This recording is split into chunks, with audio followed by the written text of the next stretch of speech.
হাই everyone, এইটো পিছে দুদিনমান আগৰে ভিডিঅ' হয়, কিন্তু এডিট কৰা হোৱা নাছিলে। গতিকে এয়া মই আহি আছিলোঁ ডিগবৈলৈ, আৰু ডিগবৈলৈ মই বহুত বছৰ পিছত আহিছোঁ, কাৰণ আগতে যেতিয়া তিনিচুকীয়াত চাকৰি কৰি আছিলোঁ, ডিগবৈলৈ প্ৰায়ে অহা হয়, কাৰণ তাতে মোৰ লগৰ এগৰাকী ঘৰ। গতিকে মই যিকোনো অনুষ্ঠানত ঘৰ আহিব নোৱাৰিলে তাহাঁতৰ ঘৰে যাওঁ।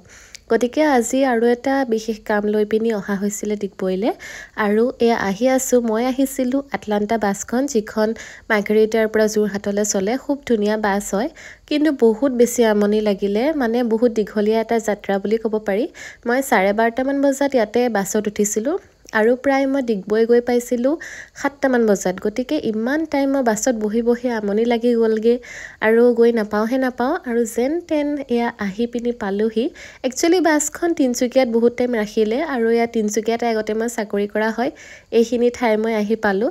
তাৰপিছত আকৌ ইয়াত আধা ঘণ্টামান ৰাখি পিনি তাৰপিছত আকৌ গৈছে ডিগবৈলৈ। তাৰপিছত এয়া নামিলোঁ, বাছৰ পৰা নামিয়ে এইফালে লগ পালোঁ জুৰিনাক। বাছত গৈ থাকোঁতে মোৰ মনত পৰিলে, যিহেতু জুৰিনাটো ডিগবৈতে থাকে, গতিকে ছাডেনলি তাইলৈ ফোন কৰা হ'ল, আৰু তাই ক'লে যে মই গৈ আছোঁ তোক পিক আপ কৰিবলৈ, আৰু সেই অনুসৰি তাই আহি গ'ল। আৰু দুয়োজনী এতিয়া ওলাই আহিছোঁ এখন কেফেলৈ। মানে মোৰ বহুত টাইম একো খোৱা নাছিলোঁ কাৰণে অকণমান ভোকো লাগিছিলে, গতিকে কিবাকিবি অলপমান খাই বৈ ল'লোঁ। আৰু এতিয়া মই অলপমান বজাৰ কৰি ল'ম আৰু যাম লগৰ বেলেগ এগৰাকী ঘৰলৈ, আৰু তাহাঁতৰ ঘৰতে আজি থাকিম। আৰু কাইলৈ জুৰিনাই তাহাঁতৰ ঘৰত থাকিবলৈ ইনভাইট কৰিছে, গতিকে সেয়া ক্লিপ আপোনালোকে নেক্সট ভিডিঅ'ত দেখিব। গতিকে আজিলৈ আহিছোঁ, আগতে নতুন ভিডিঅ'ত আপোনালোকক সেইখিনি দেখাম। আজিলৈ বাই বাই।